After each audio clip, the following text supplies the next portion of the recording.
Vienna, winter of 1888.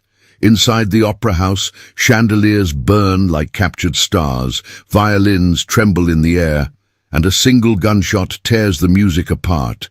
In the chaos, a modest music teacher throws herself between danger and an innocent child, under the stunned gaze of a prince raised to choose duty over his own heart.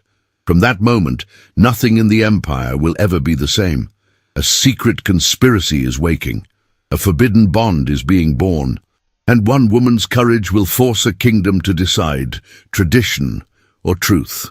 Before we begin, tell me in the comments, from where in the world are you listening, and what do you love most about historical romances? Vienna, winter of 1888. Snow fell like sifted lace over the city of music, softening the outlines of carriages and casting a hush over the cobblestones of the Kärntnertor theatre district. The air, perfumed faintly by roasted chestnuts and the chilled iron of oncoming night, held the crackling tension of a city pretending all was well, despite the murmurs of unrest that threaded the salons of nobility and the narrow alleys of the working class alike. Clara Edelstein stepped alone into the grand foyer of the Vienna State Opera, the muted rustle of her slate-blue wool dress almost inaudible beneath the thunder of silk and brocade around her. Her dark navy coat was buttoned high against the cold, its fabric plain but meticulously brushed. She wore no jewels, no feathers, no perfume. Only a modest pearl drop earring adorned her ear, a gift from her mother, long buried, and a knitted scarf, borrowed from her aunt, wrapped discreetly beneath her collar. She moved like a shadow through the gaslit brilliance of the marble vestibule, avoiding eye contact, clutching her program like a shield. Around her, the noblewomen shimmered in gowns of emerald and crimson, their laughter ringing with champagne and confidence. Gentlemen with waxed mustaches whispered behind gloved hands. To them, Clara was invisible, and that, she had learned, was safest. She took her place in the upper gallery, high above the glittering boxes, where the aristocracy paraded their fortunes and their vanities. From here, the chandelier, immense and sparkling, seemed to float like a constellation of fire above the stage. Clara did not mind the height. She had come for the music, not the spectacle. Always the music. As the overture swelled, she closed her eyes. The violins trembled like memories, the oboes wept gently in the shadows. It was an opera of doomed love, of letters burned and hearts betrayed. Too close to her own quiet ache, perhaps. But she listened anyway. Below, in the imperial box flanking the right of the stage, a cluster of dignitaries stirred. Clara glanced down absently and frowned. One man turned too quickly. Another whispered behind a gloved hand, but not with flirtation. No, it was urgency. And then, as the soprano reached the final note of her aria, Clara saw it. The glint of something metallic, the subtle raising of a sleeve. The sound of the shot shattered the moment like glass. Screams rose like smoke through the tiers of velvet seats. The orchestra faltered, the soprano staggered, men leapt to their feet, women clutched pearls to their throats. Panic fractured the symmetry of the room. Clara did not scream. Her eyes darted left. There, a small boy, no older than 7, frozen beside the aisle, alone and trembling. Without thinking, she surged forward and pulled him down behind the low barrier just as a second shot rang out, this one higher, wilder. She pressed his face to her shoulder and whispered, "Stay still, Liebchen, don't move." Guards swarmed, boots thundered, voices barked orders in clipped tones. In the chaos, a tall man, his face pale beneath a slash of dark hair, a golden sash across his chest, strode from the imperial box and called something to the captain. His eyes scanned the gallery and met Clara's. She did not know then that it was Prince Raphael of Hohenberg. What she did know, with the certainty that only danger makes crystalline, was that she had been seen not as a shadow, not as a servant, but as someone who had acted when no one else moved. Within minutes, she and the boy were escorted through a side corridor by men in imperial livery. Her voice was calm when questioned. Yes, she had seen one of the men raise his arm. No, she did not recognize his face, but she had heard a name whispered. Rothschild, or perhaps Rothstein. It was hard to be sure. She described the color of the glove, the shine of the revolver, the tremor in the man's hand. When the boy was returned to his governess, pale and weeping, Clara expected to be dismissed. Instead, a new order was given. She was to be taken to a private room in the inner hall. The chamber was wood-paneled, warmed by a brass lamp and the faint scent of pipe smoke. She stood in silence, her gloves still clutched in one hand, her coat damp with melting snow. And then he entered. He was taller than she had imagined. His bearing was austere but not cold. The lines of duty were carved deep into his brow, but his eyes, green with flecks of something darker, held a quiet storm. Not cruelty, not condescension, something else. Raphael approached her not as a prince, but as a man who had been watching the world slip through his fingers, and in that moment had found an anchor. "You're the one who shielded the child," he said, his voice low and controlled. Clara inclined her head. "I simply reacted, Your Highness." "You acted when others froze." His gaze lingered, not on her modest dress or worn gloves, but on her eyes. The silence between them was full, not awkward, but reverent, as though something had been spoken already, without words. He stepped closer, not enough to breach propriety, but enough to let her feel the weight of his presence. "What you saw tonight," he said quietly, "may prove more important than you know." "I understand," she murmured. She expected to be thanked, dismissed, forgotten, but instead he looked at her as if searching for something he had lost long ago, and perhaps, just perhaps, recognizing a piece of it in her. They parted without ceremony. No bow, no curtsy, just the slow closing of a door and the faint echo of boots against marble. Outside, the snow continued to fall over Vienna. And somewhere, in the depths of the palace, a prince sat awake long after the city slept, his thoughts wrapped not in politics, but in the memory of a quiet woman with grey-blue eyes who had dared to act when no one else would. Something had shifted. Neither of them could name it yet, but they had both felt it. The following morning rose not with sunlight, but with a heavy grey mist that clung to the rooftops of Vienna like a mourning veil. The city moved beneath it in a hush, its trams slower, its shopkeepers quieter, as if the echoes of the opera house still haunted its walls. But far from the marble halls and golden balconies of the imperial world, Clara Edelstein sat at a wooden table in a modest apartment 3 stories above a narrow alley in the Freihausviertel district. Her fingers, pale and trembling, traced the rim of a chipped porcelain teacup she could not bring herself to drink from. She had not slept. Not really. Bits of the night returned to her in fragments, the sound of the shot, the breath of the boy against her shoulder, the press of velvet beneath her knees. And then, the prince, his voice, his gaze, his nearness. "Drink, Liebchen," came a soft, worn voice beside her.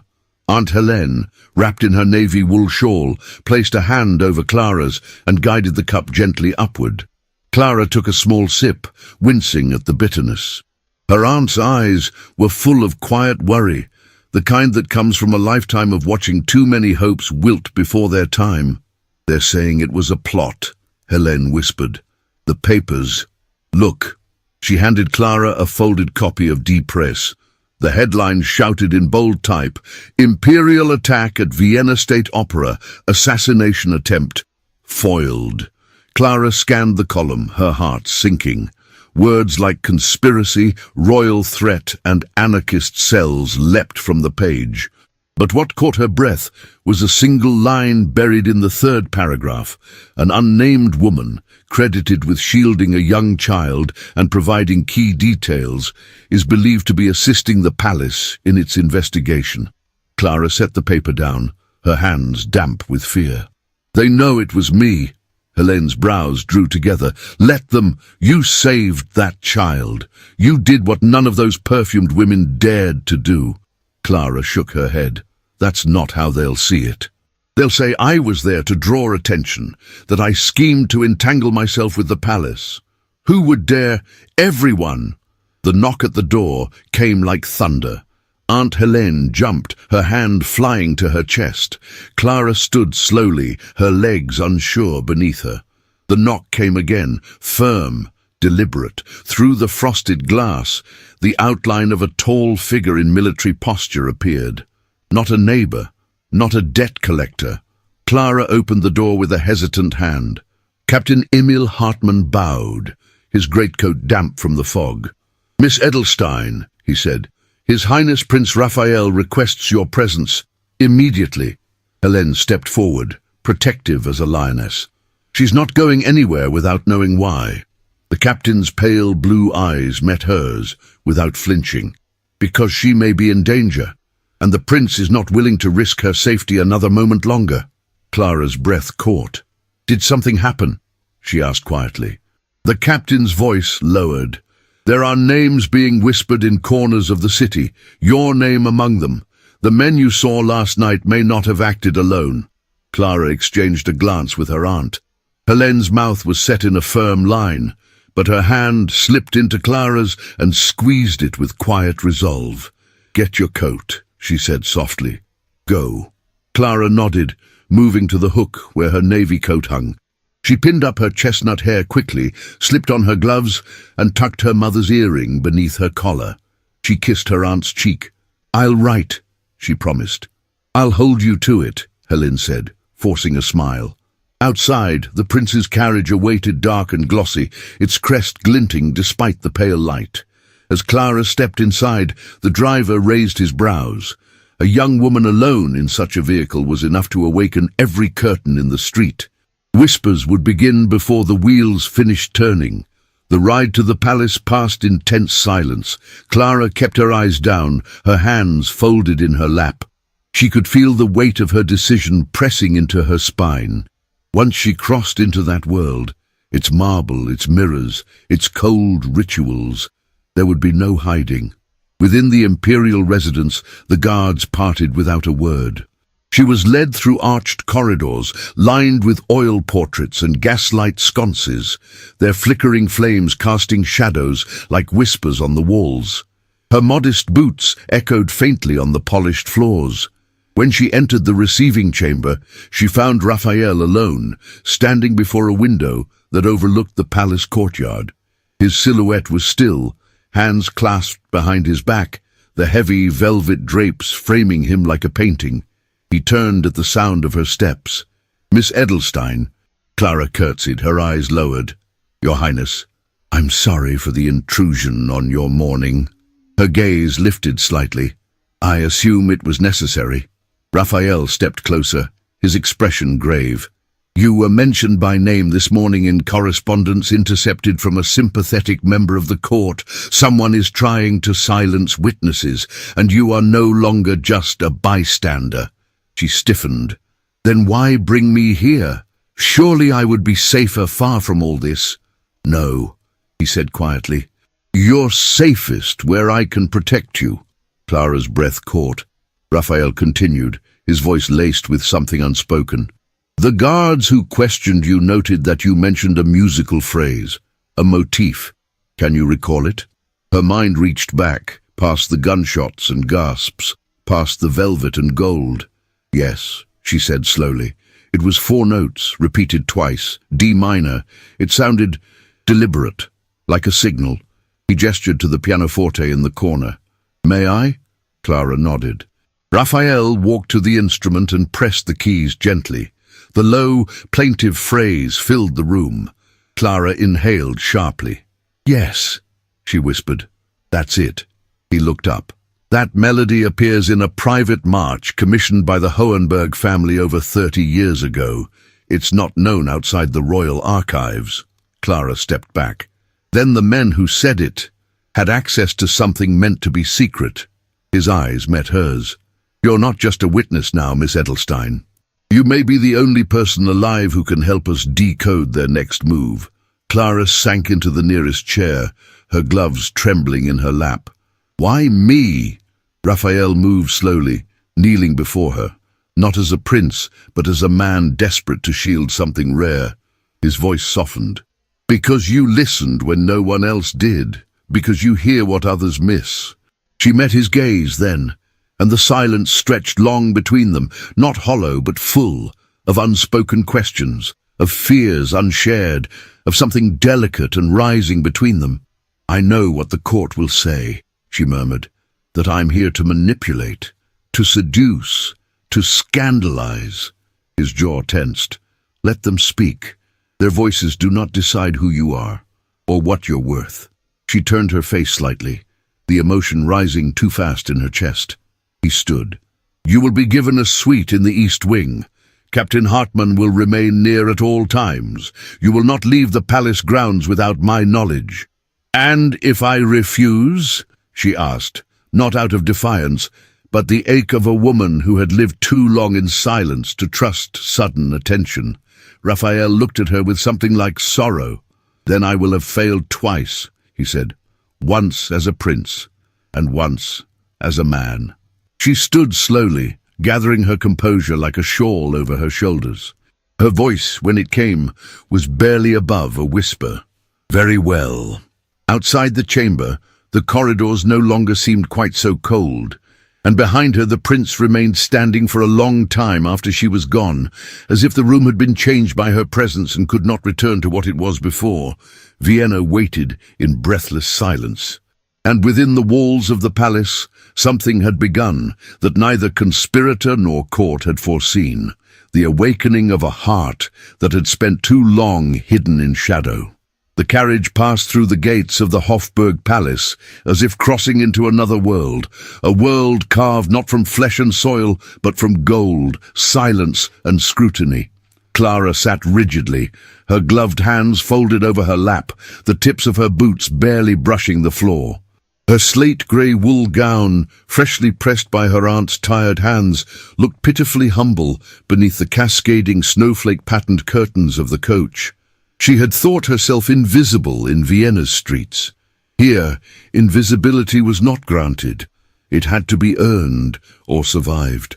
The palace loomed ahead, its endless windows catching the winter light like the mirrored eyes of some great beast.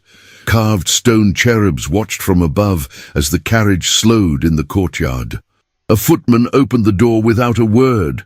Clara descended, the hem of her dress brushing damp marble. The cold bit through her gloves, and still she hesitated. But then she heard the voice again, his voice, soft, measured, unmistakable. Miss Edelstein. Raphael stood at the threshold of the East Wing, a wool overcoat folded neatly over one arm. He wore a deep green waistcoat beneath a black frock coat, his dark hair slightly tousled from wind. A man carved from control and fatigue, yet his gaze held the flicker of something unspoken, something that dared to soften. "Your Highness," she murmured, lowering her head. He stepped closer and held out the coat. "You'll find the palace colder than it appears." Clara took it with careful hands, not meeting his eyes. "I'll try to remember that." Inside, the halls breathed velvet and shadow. Polished floors gleamed like still water. The walls were hung with oil paintings of long-dead rulers who seemed to judge her from their ornate frames. Gaslight sconces flickered in time, with the hush of footsteps echoing through high-domed ceilings. And everywhere, there were eyes, some visible in the narrowed glances of noblewomen lingering near tapestries, others hidden, whispered behind fans or doors, left just slightly ajar. Clara was shown to her suite, a room larger than her entire apartment, its windows curtained in brocade, its floors warmed by a Turkish rug in deep crimson. A porcelain basin awaited on a carved table. A tray of pastries rested untouched by the hearth. She stood in the center of it all and felt herself disappear like a drop of ink in milk. A knock broke her stillness. "Enter," she said, her voice thinner than she expected. Captain Emil Hartmann stepped in, his tall frame straight as a sword. He bowed respectfully. "I've been instructed to remain within earshot at all times, Miss Edelstein." Clara blinked. "To protect me." To ensure no harm comes to you, he clarified. The prince's orders. She nodded, her breath catching slightly. Is he always so precise? Hartman gave the faintest hint of a smile. Only when it matters. Later that day, she was summoned to the West Library. She changed into a fresher dress, a muted brown wool with a linen collar, and twisted her hair into a tighter chignon. The long corridors seemed even grander in daylight, like veins of marble pulsing with history. Every step carried her further from the life she had known, deeper into a world she neither trusted nor belonged to. The library doors opened to a sanctuary of hushed reverence. Shelves soared toward the ceilings, lined with volumes in Latin, French, and languages she could not name. Sunlight filtered through stained glass windows, pooling in amber across the reading tables. Raphael stood beside a table already prepared with parchment, documents, and music sheets.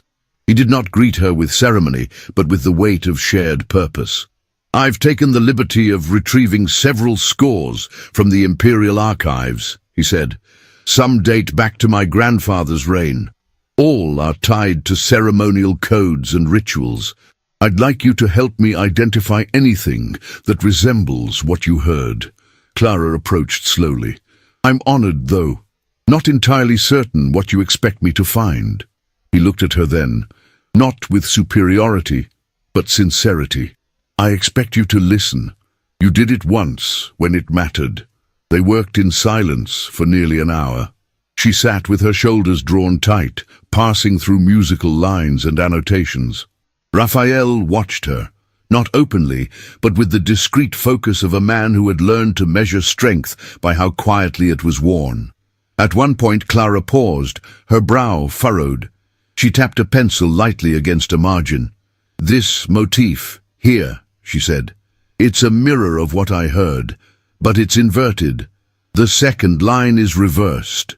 He moved beside her, leaning in, their arms nearly touching. The nearness sent a strange heat through her, one she could not name.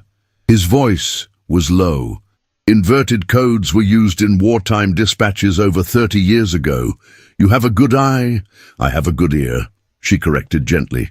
Their eyes met. The silence between them stretched again, and this time it was not political. Later, as the sun dipped into the hills and cast the windows in rose and bronze, Clara left the library feeling both drained and restless. As she passed a long corridor leading to the Imperial Gallery, she heard voices, low, clipped, impatient. She slowed.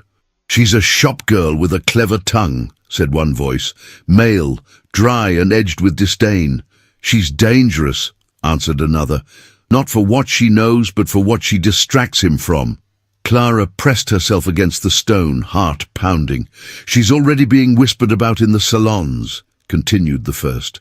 "They're calling her Die Schattenbraut, the Shadow Bride." The men walked past without noticing her.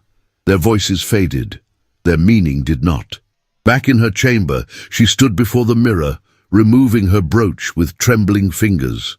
Her reflection looked back with strange eyes. Not the girl who once stood behind music stands, guiding students through sonatas. Not the quiet woman who read poetry by lamplight beside her aunt. Here, in the palace, under the gaze of chandeliers and suspicion, she was becoming someone else. But who? A knock at the door startled her. She turned to find a maid with an envelope, thick, cream-colored, bearing the royal crest. Inside, a note in Raphael's hand. "Your observations today were invaluable. The court will resist what they do not understand, but I'm not afraid to stand beside you in that resistance. Sleep well." Clara pressed the note to her chest, her eyes closing for just a moment. There was no kiss, no vow, only ink and parchment. And yet the warmth in her heart was undeniable. Outside, the snow began to fall again, dusting the courtyard below like a promise left unspoken. And in a palace of glass and shadows, a woman once made of silence had begun, slowly, to be heard. Winter settled over Vienna with an austere elegance, laying a thin veil of frost across the palace courtyards and turning the air crisp enough to redden cheeks and sharpen breaths. Within the gilded labyrinth of the Hofburg, however, warmth gathered in quiet corridors, in flickering candlelight, and in moments that slipped between duty and desire. Clara Edelstein felt it each time she crossed the West Library's threshold.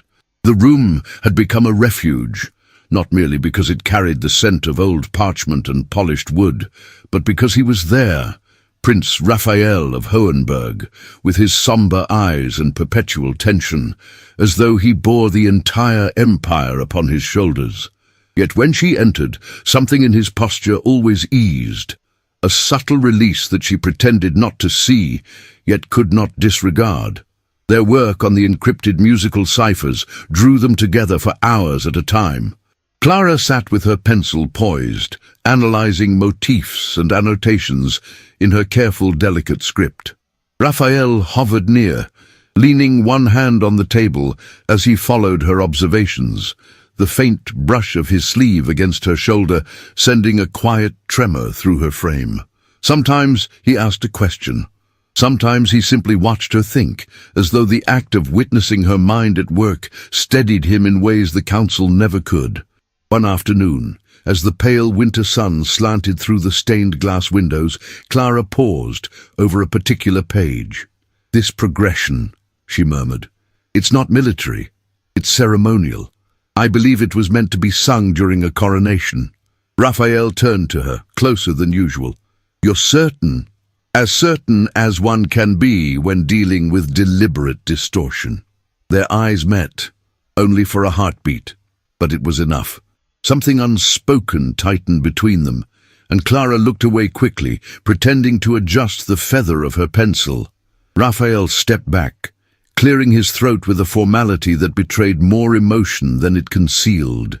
By late afternoon, they often found themselves walking together through less traveled corridors, their conversation soft enough to be mistaken for silence, unless one listened closely. Clara spoke of her students at the conservatory, of the joy and struggle of teaching those who could not afford instruments of their own. Raphael listened with a fascination he could not mask, as though her simple stories carried truths he had long forgotten. "You speak of them with such tenderness," he said once, "as though each one were precious." "Because they are," Clara replied. "Music is the only inheritance some of them will ever have." Raphael slowed, his gaze lingering on her profile. "You have a way of seeing value where others refuse to look." Clara felt warmth rise to her cheeks, though she hid it behind a practiced composure. "I think many see more than they admit," she said quietly. "They simply pretend not to." He stopped walking, and she felt rather than saw the shift in the air between them. He wanted to ask something more, something deeper, but before the words could form, a lady-in-waiting rounded the corner, curtsied stiffly, and looked at Clara with an expression that hovered between suspicion and disdain. The moment dissolved like snow upon warm skin. The next day, the real test began. Clara was summoned to a private salon in the south wing, its walls lined with tapestries and its chairs carved with imperial insignias. Archduchess Amalia von Hohenberg awaited her, seated beneath a chandelier whose crystals scattered cold light across the room. The Archduchess's gown was emerald silk, her bodice boned with the rigid authority of a woman accustomed to obedience. Clara curtsied. "Your Grace." "Miss Edelstein," Amalia said, her tone smooth as polished marble. "Sit." Clara obeyed, folding her hands in her lap to steady them. Amalia's eyes swept over Clara's modest dress, her simple hairstyle, her lack of ornamentation. "I have taken the liberty of reviewing your background. A music instructor, lower middle class, no dowry, no connections, no strategic value." She tilted her head with an icy smile. "Tell me, what exactly brought you into my nephew's path?" Clara kept her gaze level. "Circumstance, Your Grace."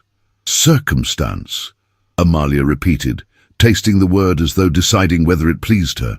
You expect the court to believe that your presence at the opera, your sudden involvement in matters far beyond your station, are merely coincidence. I expect nothing from the court, Clara replied, her voice remaining soft but steady. Least of all, understanding. A faint flicker of surprise crossed the Archduchess's features. And yet you are here, protected by the heir to the throne. Because I witnessed something dangerous, Clara said. Not because I sought anything. Amalia leaned forward slightly. You do not deny the opportunity that lies before you. Clara's pulse quickened, but her resolve held. I deny nothing, Your Grace. I only state that I did not come seeking opportunity. I came because I was asked to help, and I will help, for as long as I am needed. A silence fell, sharp as a blade.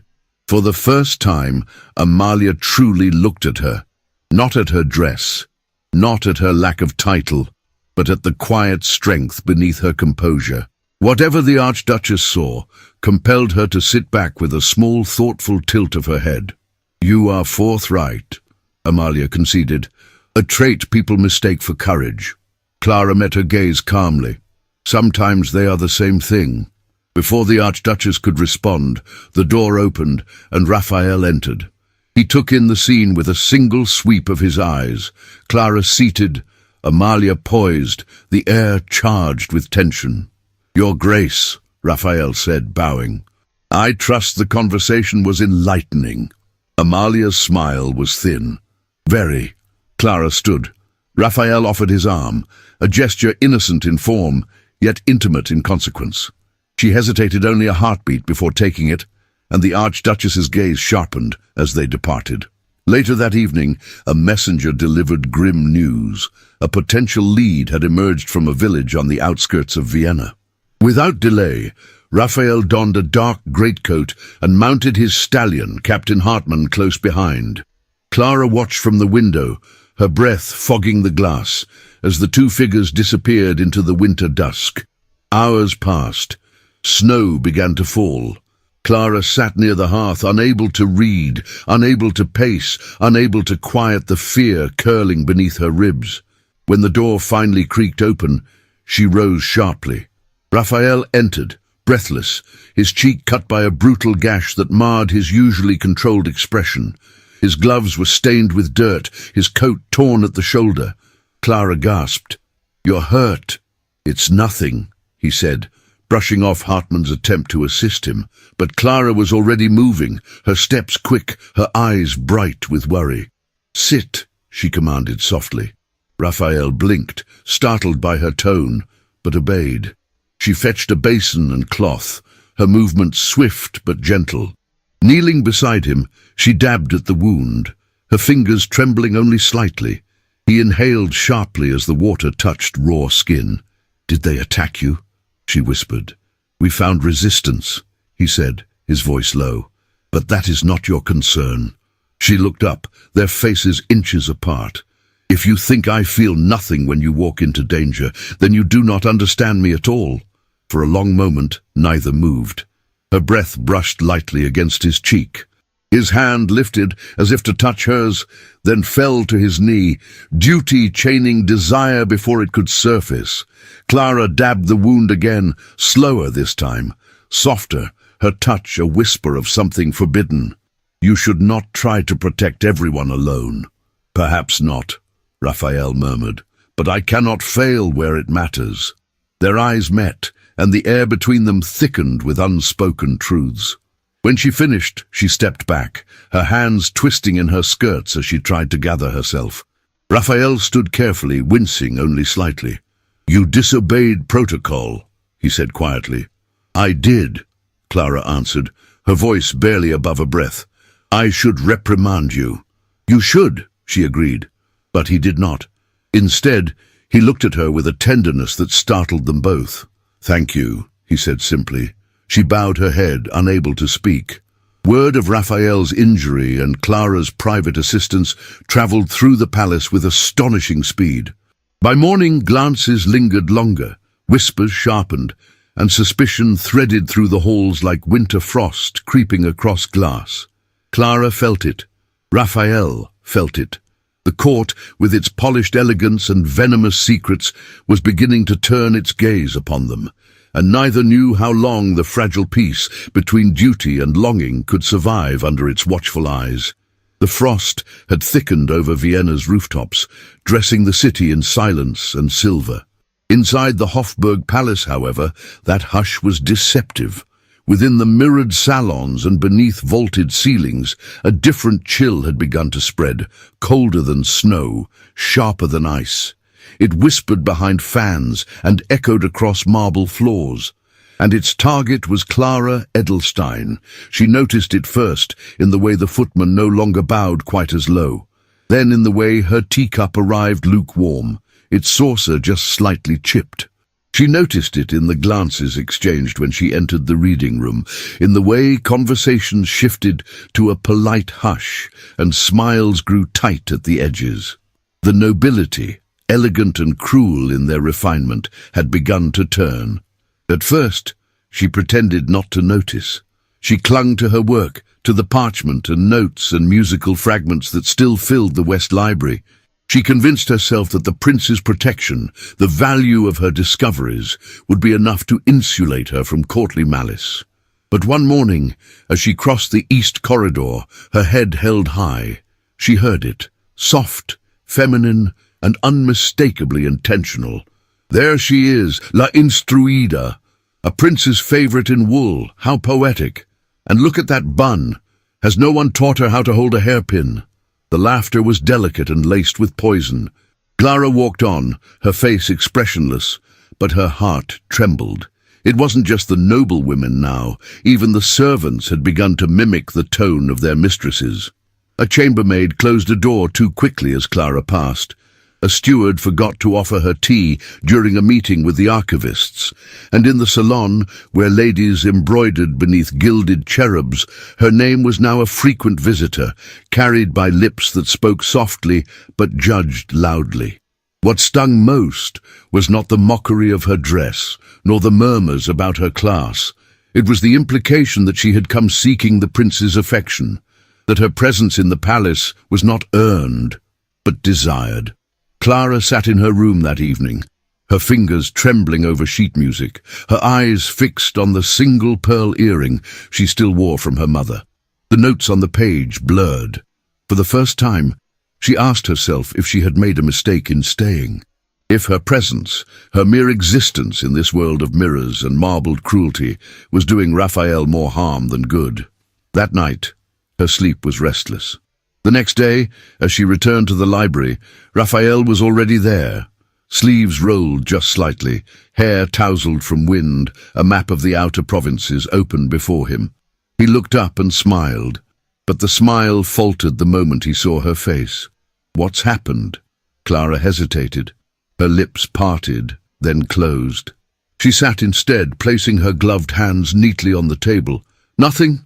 "Miss Edelstein," he said, his voice low and knowing. "You are not a woman who says nothing when something is very clearly wrong." She looked up, her expression still composed, but her eyes spoke volumes. "I am a music teacher, Your Highness. I have never been trained to navigate a world of titled cruelty." He was silent for a long moment. Then, quietly, "What did they say?" "Nothing that hasn't been said before. Just louder, and with better posture." Raphael's jaw tightened. He stepped away from the table and paced to the window, where the pale winter sun barely touched the frost on the glass. "They forget themselves," he murmured. "They forget what dignity means." Clara rose, her voice calm. "Perhaps they remember it too well. And I'm the reminder of everything they fear, someone without a title, without lineage, who dares to matter." He turned then, fully, his eyes dark with emotion. "You do matter. And not just because of what you've done for the investigation. You matter because you see this place for what it is and still have the courage to walk through it." Before she could reply, a knock interrupted them. Captain Hartmann entered, carrying a leather-bound folio. "This arrived from the Conservatory Archives, sir. It contains the ceremonial compositions used in Hohenberg coronations prior to the First Succession War." Clara stepped forward. "May I?" Hartmann handed it to her. She opened it, carefully turning the aged pages, her eyes narrowing.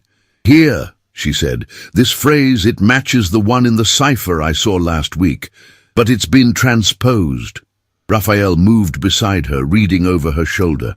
"What does it suggest?" "It's not coronation music. It's false coronation music, a satirical composition, a parody of a royal march used once over a century ago to mock a pretender to the throne." Raphael's face darkened. "They're planning something symbolic, public." She nodded. "A performance, something to humiliate the crown, perhaps at an event, a gathering." A chill passed between them. Raphael turned to Hartmann. "Send word to the intelligence minister. I want eyes on every invitation issued in the next 2 days." Hartmann bowed and left. The room fell into silence once more. Clara closed the folio, her fingers trembling slightly. "You've just uncovered the second layer of their plan," Raphael said softly. She looked at him, exhausted but resolute. "And then let me finish what I've started." He crossed the distance between them slowly. "You don't have to endure this alone." Clara hesitated. "But I am alone.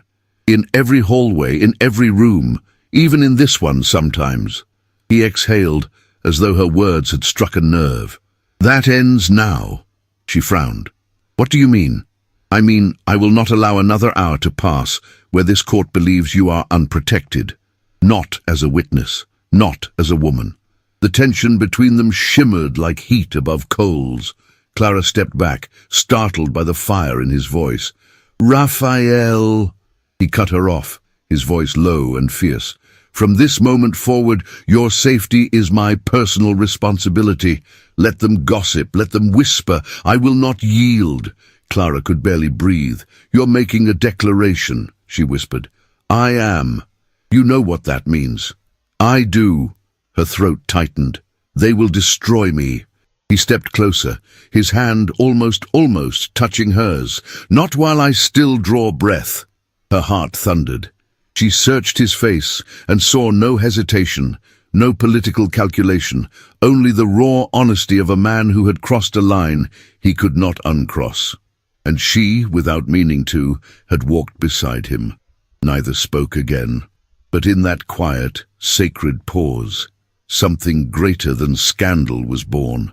Outside, snow began to fall once more. Inside the palace, the court seethed. The prince had made his position clear, and the music teacher, scorned for her plain dress and humble name, had become something none of them could ignore. Essential, defended, and quietly, irrevocably beloved. The Hofburg Palace had not glittered so fiercely in years.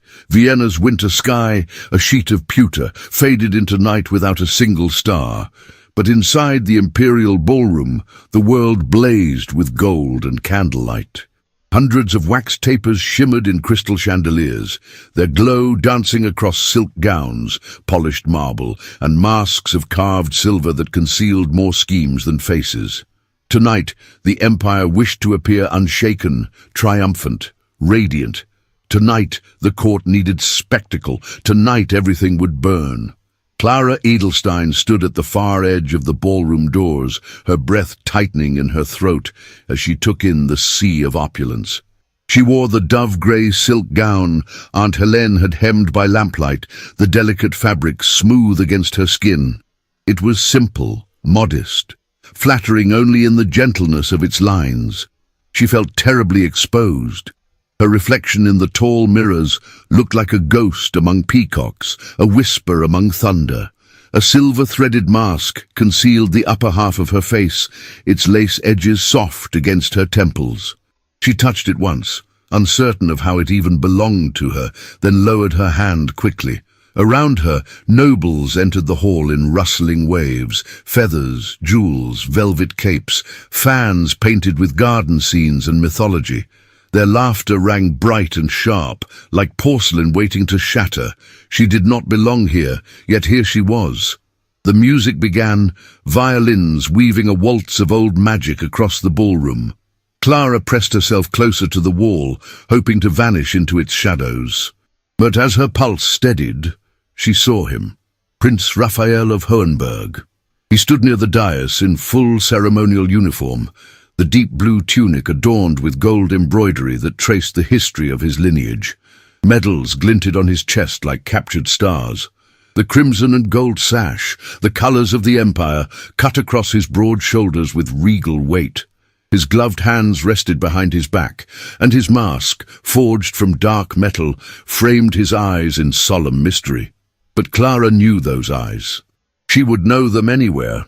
He scanned the crowd with disciplined detachment until, impossibly, he found her. Their gazes locked, hers widened, his softened. The entire ballroom might as well have paused. Raphael stepped away from the dais. A ripple went through the guests, whispers rising like wind through winter branches, as he strode through the jewel-covered masses, every stride measured, unflinching, deliberate. Clara's breath caught as he stopped before her, bowing with courtly grace. "Miss Edelstein," he said, his voice low enough that only she could hear, "may I have this dance?" The whispering grew louder. Masks tilted. Fans froze mid-air. Clara's heart twisted painfully. "Your Highness," she began, "surely you should—" But he extended his hand, palm open, steady as stone. "There is no one else I wish to dance with." Emotion tightened her chest. She placed her trembling hand in his. The warmth of his touch seeped through the silk of her glove and traveled straight into her bones. He led her onto the marble floor. Murmurs parted around them like waves as the orchestra swelled into a waltz so tender it seemed to tremble in the air. Raphael pulled her gently into the first step, his hand resting at her waist, guiding her with quiet certainty. For Clara, time thinned to a fragile thread. They moved in a slow circle, her gown brushing against his polished boots, the faint scent of cedar and winter clinging to him. Candlelight flickered across his mask, making his eyes glow an impossible green. She felt the solidity of his frame, the disciplined control of his movements, the softness he allowed only with her. "Why would you do this?" she whispered, her voice barely a breath. "Because the world will always watch," Raphael murmured. "Let them see whom I choose to stand beside." She swallowed hard. The ballroom blurred around them, chandeliers melting into gold, noblewomen into silhouettes, judgment into distant murmurs. Only he remained sharp, present, unbearably close. Their hands tightened, their steps slowed, their breaths mingled, and for one exquisite moment Clara allowed herself to imagine a life where such closeness was not forbidden by bloodlines and titles and centuries of merciless tradition. But the moment broke before it could blossom. A scream pierced the music. Masks snapped toward the balcony above. A figure moved in the shadows, dark clothes, gloved hands, eyes burning behind a black mask. Before anyone could react, two more figures appeared from the opposite side of the hall. Then chaos thundered through the room. One of the assailants leapt from the balcony, shattering a table as he landed. Guests scattered, stumbling over silk and lace. Another rushed toward Clara, his hand outstretched, fingers closing around her arm with savage force. Clara cried out, stumbling back. Raphael moved like lightning. He tore her from the attacker's grip, pulling her behind him with a fierceness that stole her breath. The second assailant lunged, knife glinting in the chandelier's glow. Raphael thrust Clara against the wall, shielding her with his body as the blade sliced through air. "Stay behind me!" he commanded, his voice dripping with fear and fury. The attacker swung again. Raphael dodged, meeting him in a brutal clash. Marble echoed with the scrape of boots, the gasp of onlookers, the distant cry of guards overrunning the hall. Another assailant charged toward Clara. This time she froze, but Raphael did not.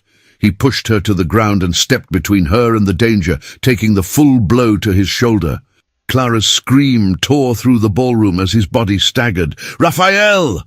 Guards swarmed, metal clashed, shouts filled the air. Within seconds, the prince's men overpowered the assailants. One was dragged away, screaming. Another was struck down where he stood. The last vanished into the chaos, slipping through a servant's door like a shadow returning home. Clara crawled toward Raphael, her hands shaking uncontrollably. "Are you hurt? Your Highness, please." He turned to her, still shielding her despite the blood staining his tunic. His gloved hand cupped her cheek, his touch trembling. "Clara," he said, her name breaking from him like a prayer. "It is you who must be safe." She stared at him, breathless, everything inside her collapsing and rising at once. The court stared. The world stared. And in that single moment of raw desperation, Raphael made a choice he could never take back. He pulled Clara into his arms, holding her against his chest, his body forming a barrier between her and every danger in the hall. His voice, rough with emotion, trembled against her hair. "I will not lose you." Gasps rippled across the ballroom. Then Count Victor Riedel stepped forward, his voice slicing through the chaos like a dagger dipped in venom. "This," he shouted, pointing at Clara, "is what comes of elevating a common music teacher above her place. She is the reason the crown is under attack. She is the weakness these traitors exploit." The ballroom erupted. "Remove her!" a noble shouted. "She endangers the prince." "She invited this violence."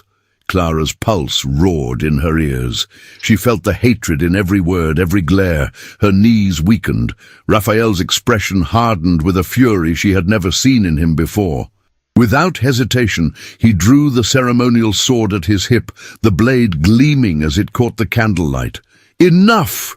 Silence crashed over the hall. He stood tall, commanding, blood on his shoulder, Clara trembling behind him.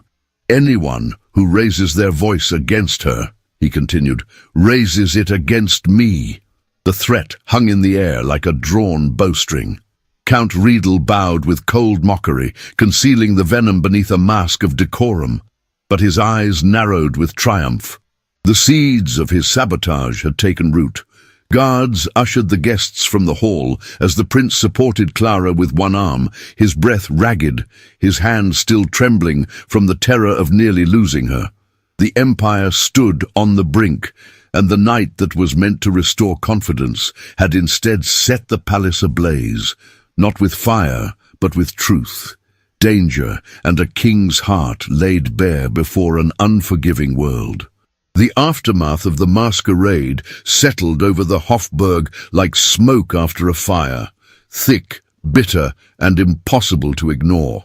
Though the candle wax had been scraped from the marble and the broken harp strings replaced in the orchestra pit, the damage done could not be so easily erased.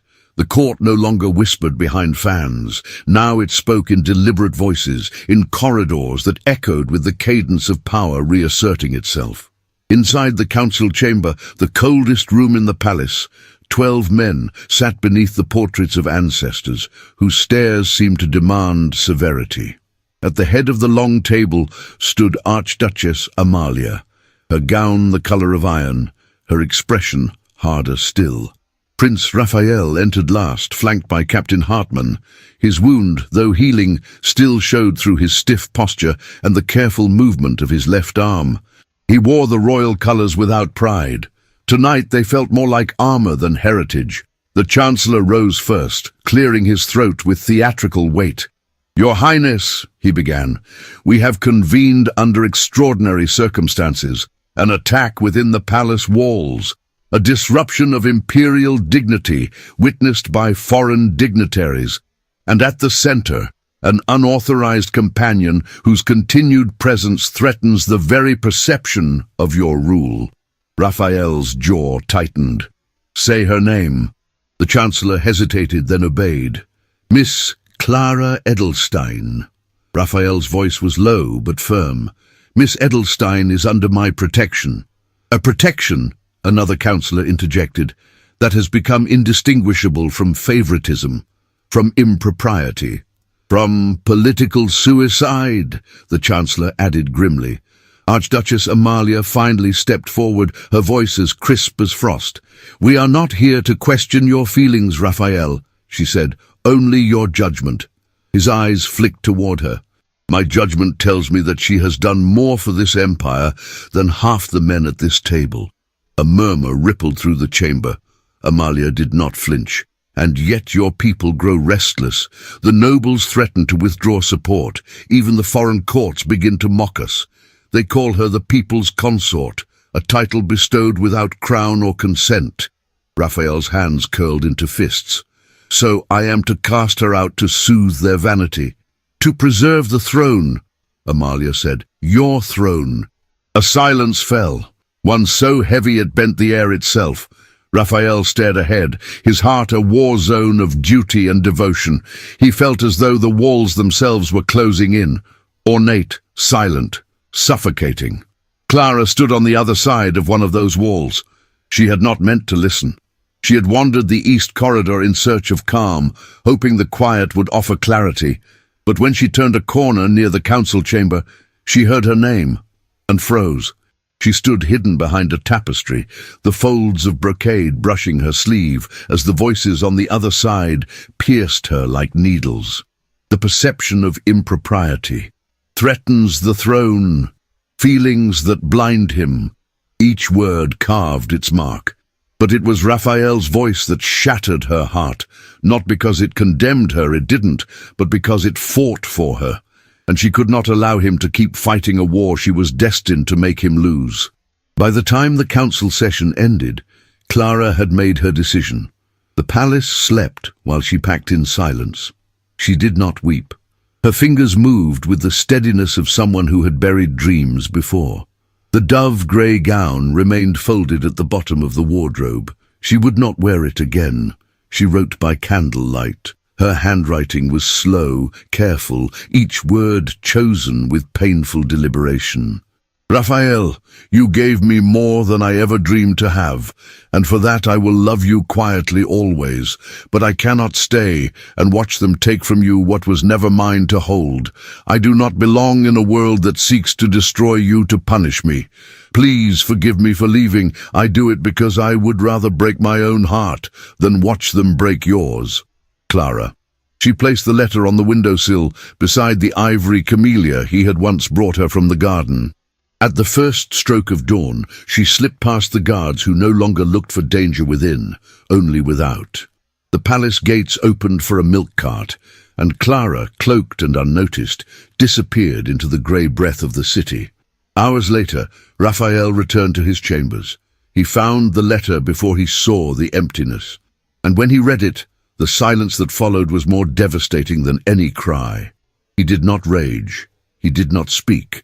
He only sat on the edge of the bed, the letter open in his hand, the camellia's petals already beginning to curl. Captain Hartmann found him there, motionless. "She's gone," the prince said, voice hoarse. "Where?" Hartmann asked. "I don't know." The captain hesitated, then, "Shall I dispatch a search?" Raphael looked up, his eyes burning. "No, I will go myself." "But the council—" "Damn the council."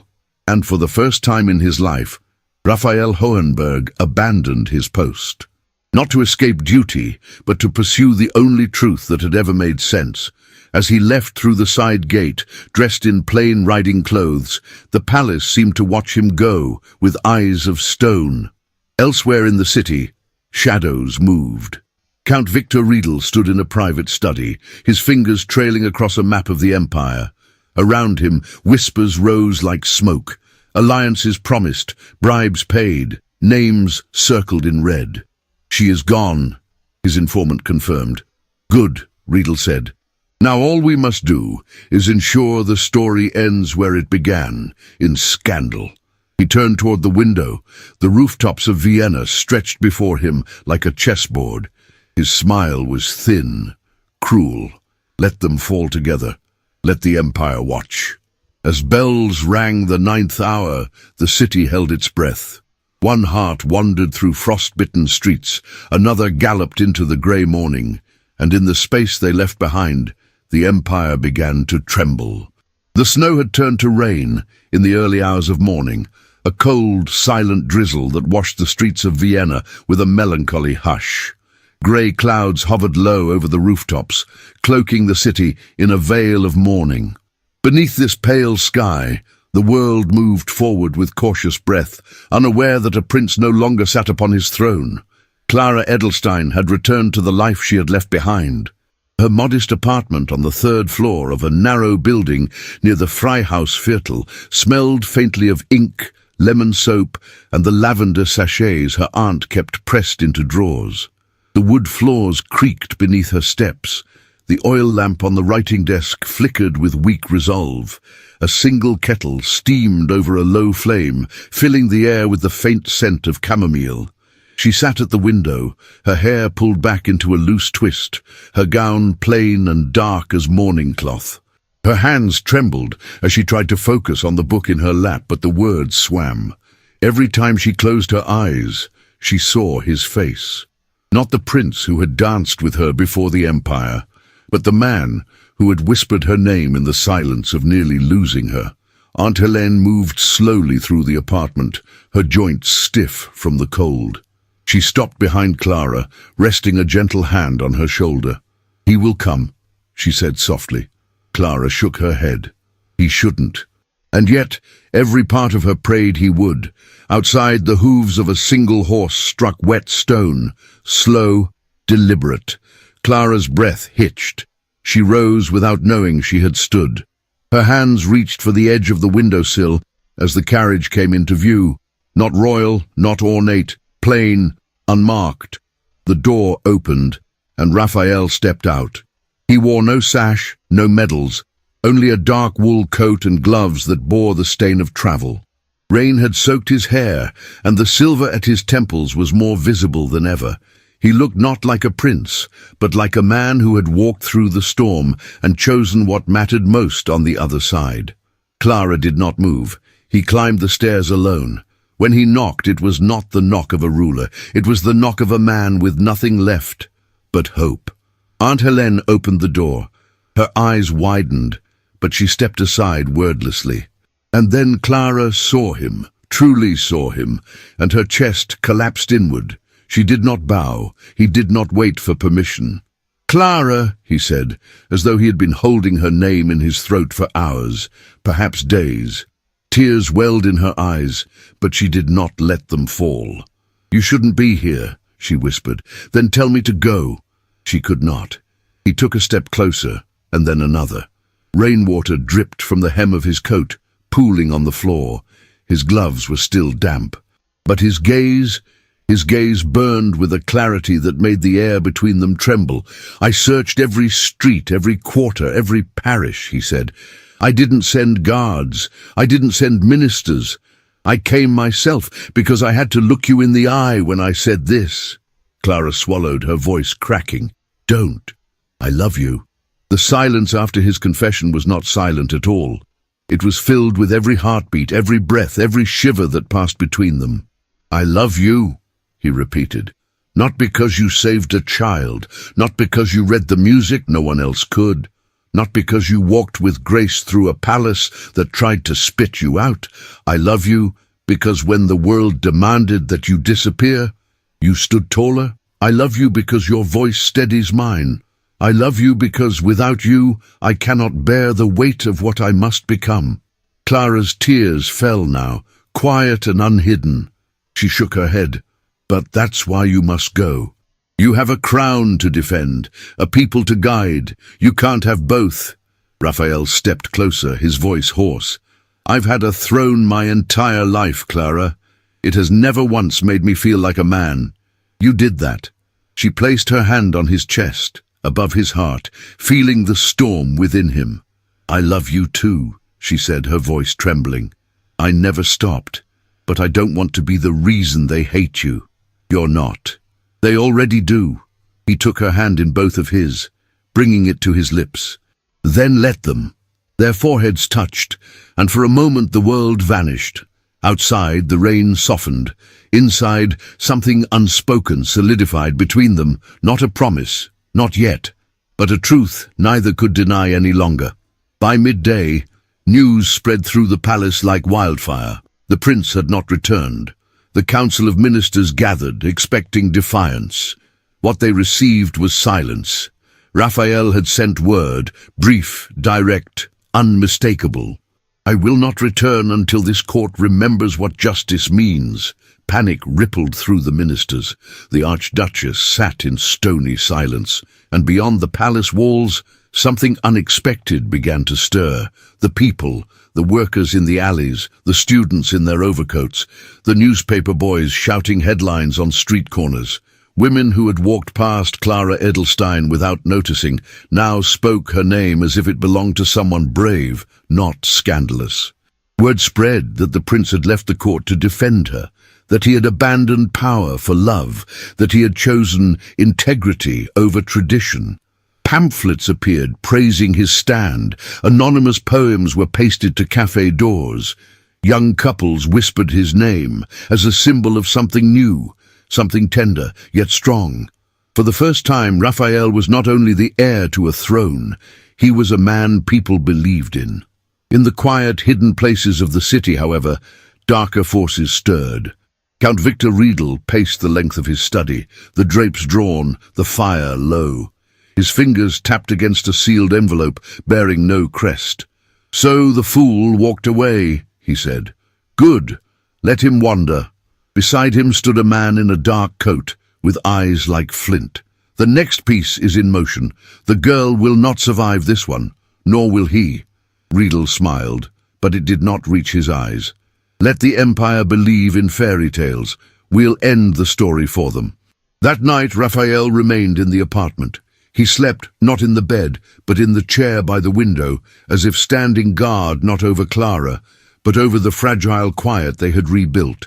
She watched him from the doorway, her heart split between fear and something far more dangerous, hope. Outside, Vienna breathed in shadows and candlelight, and inside a modest apartment with chipped walls and wooden floors, the prince who had abandoned his crown dreamed not of power, but of her. The bells of the St. Agnes Conservatory had barely begun their midday chime, when the quiet hum of the street was ripped open by the crack of gunfire. Clara Edelstein had just exited the side gate, wrapped in her long charcoal-grey cloak, the music sheets she carried still warm from the press of her fingers. She had stopped by the fountain on her way home, just for a moment, to admire how the winter sun shimmered faintly across the thin sheet of ice that had formed atop its surface. But now, the stillness was gone. It had been shattered by panic. The crowd scattered like startled birds. Shouts erupted. Somewhere a horse neighed violently and bolted. Clara froze as she turned toward the source of the sound.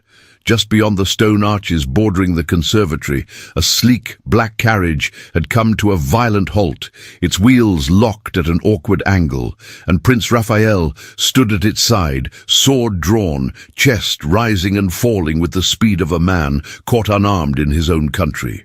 Two men lunged from the crowd. Without thinking, Clara ran. It was the opera all over again, the chaos, the fear, the choice made without hesitation. But this time there was no child. There was only the prince, and the knowledge that if she stood still she might lose him forever. "Behind you!" she cried, her voice rising above the bedlam. Raphael turned just as the first attacker raised his pistol. The gun fired, grazing Raphael's shoulder. Blood bloomed beneath the fabric, but he did not fall. He staggered, gritted his teeth, and raised his arm again. Clara did not see the second shot fired, only the way the air itself seemed to rip with sound as Captain Hartmann appeared from behind the gate, crashing into the second assailant with brutal force. In a flurry of limbs and snow, the would-be murderer was thrown to the ground, disarmed and pinned by Hartmann's steady grip. The other attacker fled, vanishing into the maze of alleyways, but not before Clara caught a glimpse of his face, one she had seen before, lingering near the palace corridors during an earlier music cipher session. Raphael, his breath ragged, sheathed his sword with a hiss of pain. His eyes met Clara's across the distance between them, widened not by fear, but by something far more raw. "Clara!" he rasped, reaching her. But Clara reached him first. Her hands were at his arm, her eyes already scanning the wound. "You're hurt." He laughed softly, the sound tinged with pain and wonder. "So are you," he said, brushing a streak of blood from her brow. She hadn't even realized it was there, a graze from flying stone. "Captain," Raphael said, turning toward Hartmann, "bring him in. No one speaks to this man until I do." The next hours blurred into a rush of carriages, palace guards and high-ranking military officials summoned with the urgency of a crumbling regime. Clara found herself once again within the marble walls of the Hohenberg Palace, her face pale, her dress speckled with blood, not her own. She was no longer the quiet teacher brought in for safety. She was now the living witness to a second assassination attempt, and the woman whose memory held the final pieces of a dangerous puzzle. Inside the royal war chamber, the arrested assailant was interrogated with intensity. Captain Hartmann did not need threats, just silence, and silence eventually broke. "Count Victor Riedel," the prisoner whispered. "He paid me himself." Gasps echoed, chairs scraped the floor, and the carefully stitched tapestry of imperial loyalty began to fray. That evening, the council was summoned into the throne room. The room, always majestic in its gold and burgundy splendor, felt now like the stage of a trial. Every duke, general, minister, and advisor stood in solemn tension as Prince Raphael entered, his uniform bearing the fresh crimson stain from that morning's attack. Behind him stood Clara, not in the shadows but just beside the pillar to his left, her back straight, her gaze calm. "Your Highness," began Archduchess Amalia, rising stiffly, "surely this display is unnecessary." "No," Raphael interrupted. His voice rang out, not with anger, but with clarity. "It is long overdue." He turned to the assembly, his hand resting on the hilt of his ceremonial sword. "I present to you the evidence gathered over the past weeks, ciphers intercepted and deciphered, schedules manipulated, motives uncovered. And today," he said, lifting a folded sheet of parchment, "a confession, signed." He handed the document to the head of the council. A stunned hush followed. Then, from the rear of the room, a figure stood, Count Victor Riedel. "I deny every word," he said with cold certainty. "I am a loyal servant to this empire." "You are a traitor," Raphael answered, unmoved, "and you will answer for your crimes." Riedel turned as if to walk out, but Captain Hartmann was already there. 2 guards stepped forward. The Count's expression twisted. He lunged, not for the exit, but for Clara. In the span of a heartbeat, Raphael was in front of her. "No!" he shouted, but Riedel never reached her. The guards subdued him, dragging him to the ground. His shouts turned to venomous curses which echoed off the painted ceilings as he was hauled away. Only when the doors closed behind him did the silence return. It was broken by a tremulous voice. "I was wrong," said Archduchess Amalia, her hands clutching the back of her chair. Her eyes met Clara's across the chamber, and something imperceptible passed between them, pride, perhaps, or regret. "You were never the danger," the Archduchess said softly. "You were the answer." The words were not affectionate, but they were honest, and in a palace built on pretense, honesty had become the rarest of currencies. The council reconvened. Quiet votes were taken. Murmurs passed from one row to the next. At the center of it all stood Raphael, unmoving. At last, the decree came. The ultimatum was withdrawn. There would be no forced separation, no punishment, no exile. Raphael turned to Clara, but her eyes were distant. She was still standing in the Palace of Kings, wearing a dress worn threadbare at the sleeves, with the knowledge that she had nearly died today, again, for a man she could never truly call hers. Outside, snow had begun to fall. Captain Hartmann approached, nodding toward her with the respect due to someone whose courage had silenced an empire. "You were never a liability, Fräulein Edelstein," he said quietly. "You were the blade they never saw coming." But Clara did not smile, because even as justice was served and her worth laid bare before the court, the question that had haunted her since the first night of the opera still clung to her heart like frost. Could a woman like her ever truly belong in a world that once tried so hard to erase her? And though Raphael stood only steps away, though the court had been forced to bow, she knew the hardest chapter of all still waited in the quiet that would follow. Tomorrow, she would have to choose whether she could stay. Tonight, she had only the snow, the silence, and the unspoken ache between them. Snow blanketed the city of Vienna like a silken shroud, turning rooftops into white domes and muffling the sound of carriage wheels along the boulevards. It was as if winter itself had drawn breath and held it, waiting.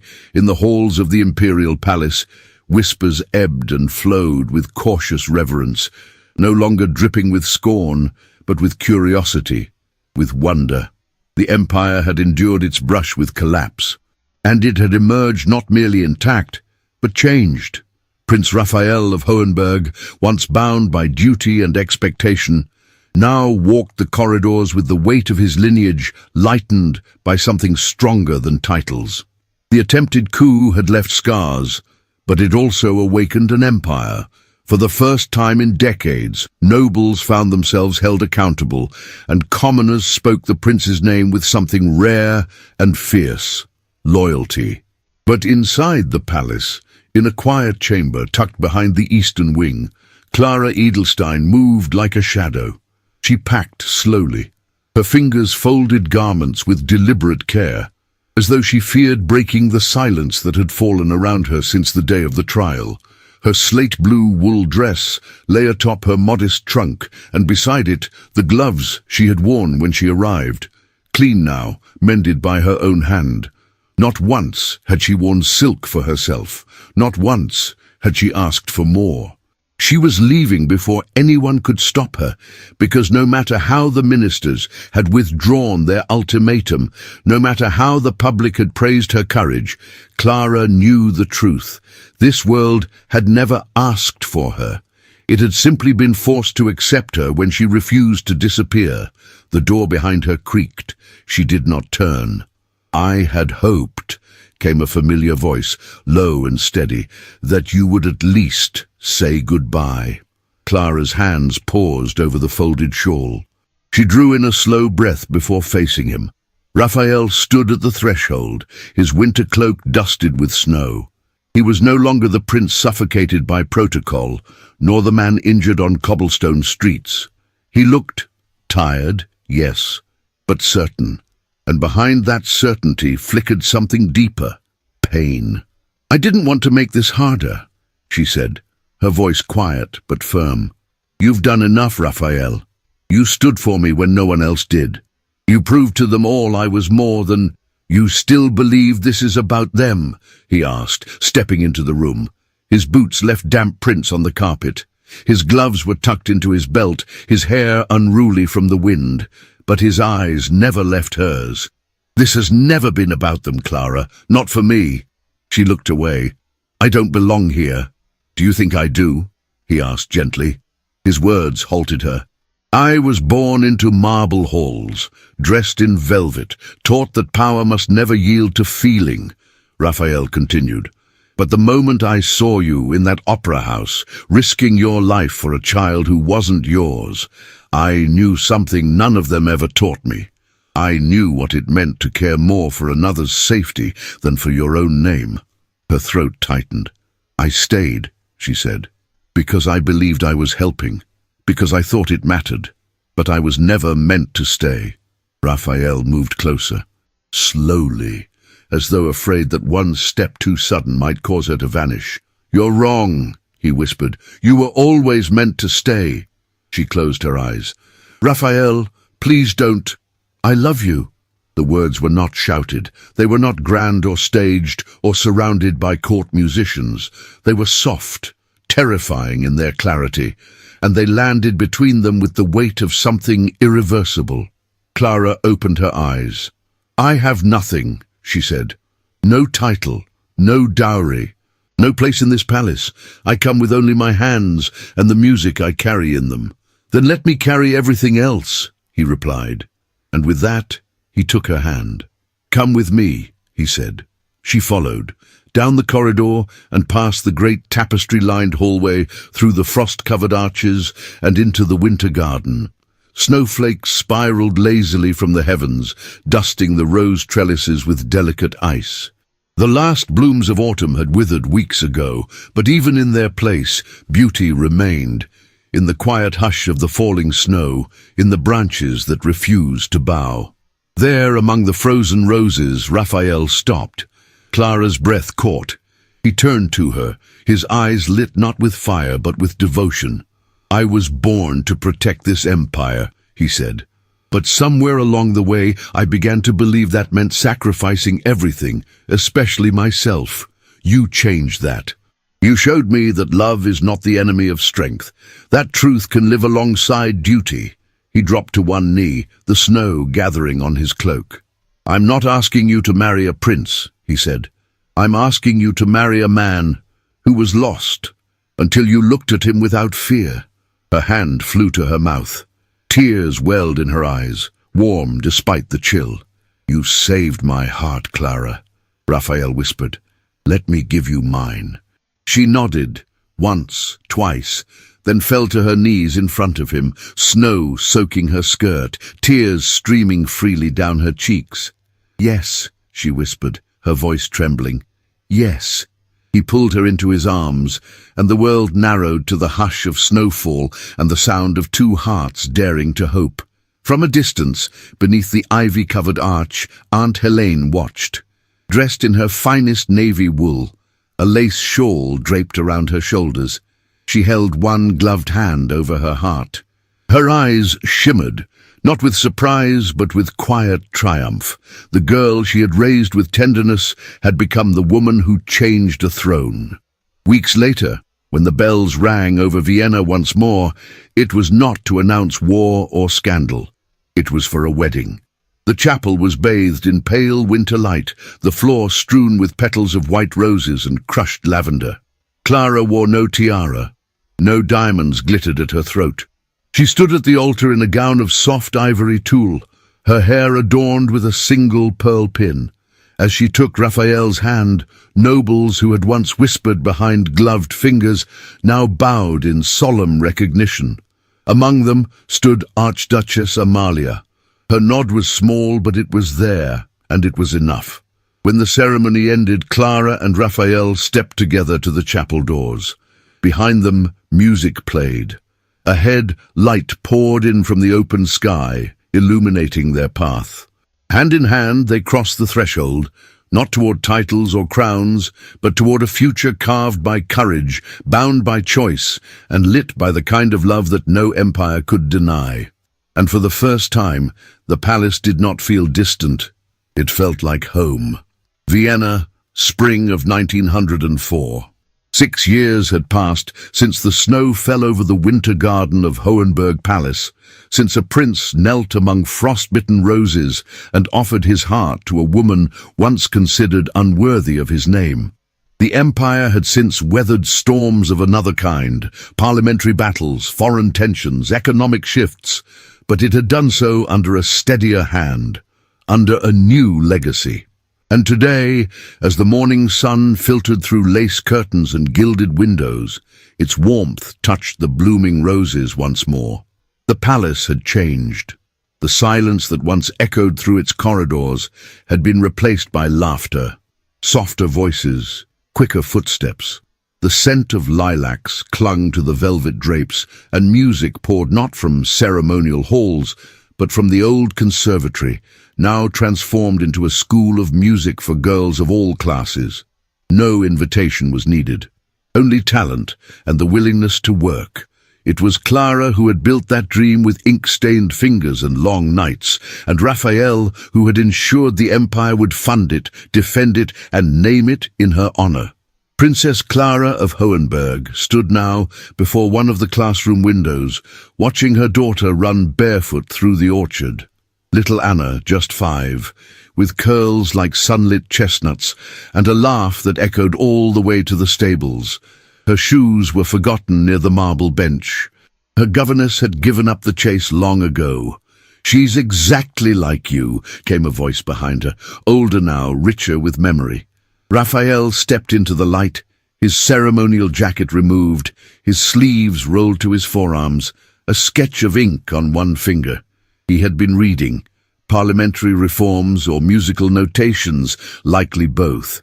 His titles had grown, but his presence had softened. Age had kissed his temples with silver, but the warmth in his gaze, when it met Clara's, had only deepened. "I was never that free," she murmured, still watching the child. "No," he said gently, "you were never allowed to be." She turned, and for a moment, the years between then and now folded into nothing. The shadows of court betrayal, of exile, of fear, all drifted like dust, distant and harmless. Outside, the sound of horses signaled new arrivals. The spring fete had begun. It had become a tradition, quietly established, stubbornly kept. Once a year, nobles and commoners alike walked the same garden paths, sat at the same long tables, listened to the same orchestras. Raphael had insisted, Clara had designed it. And though there had been resistance in the early years, today the carriages lined the streets. Archduchess Amalia no longer attended such gatherings.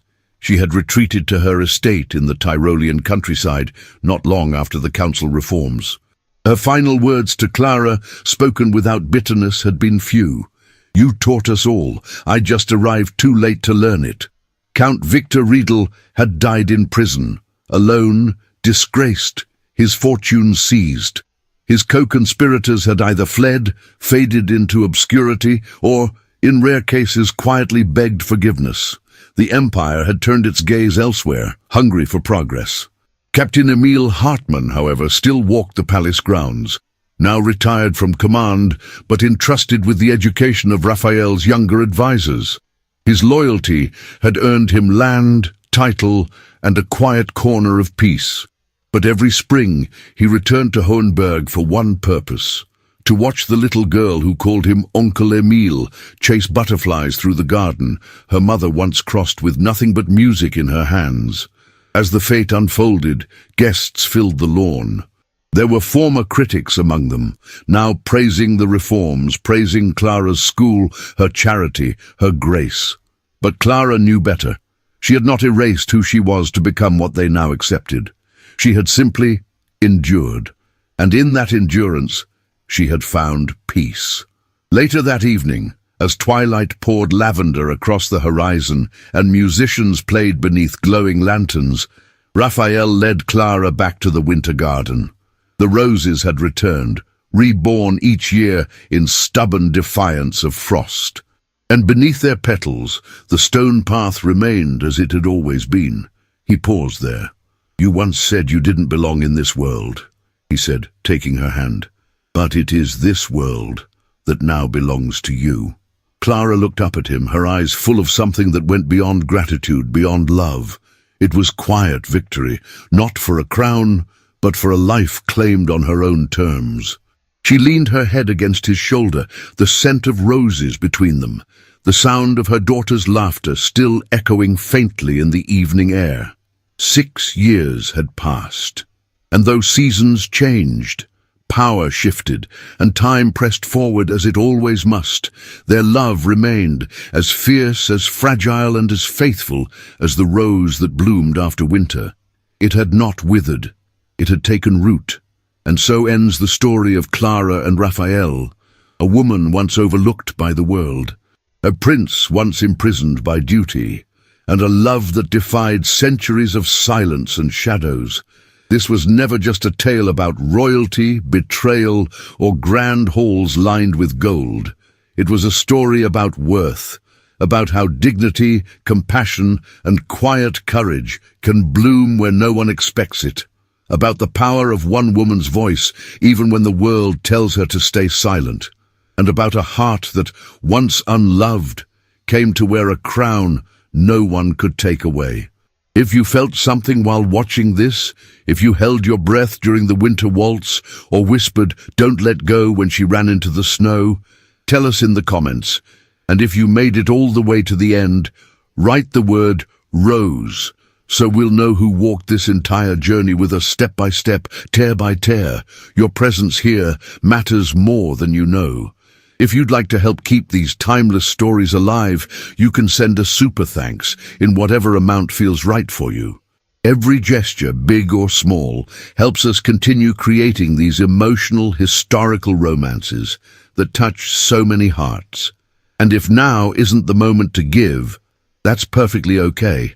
Just sharing this video with someone who loves love stories, or pressing that like button already helps us more than you imagine. Don't forget to explore other unforgettable stories we've linked in the cards. They're waiting for you, full of secrets, longing glances, and endings you'll never forget. Thank you for believing in stories like this one. We'll see you in the next romance.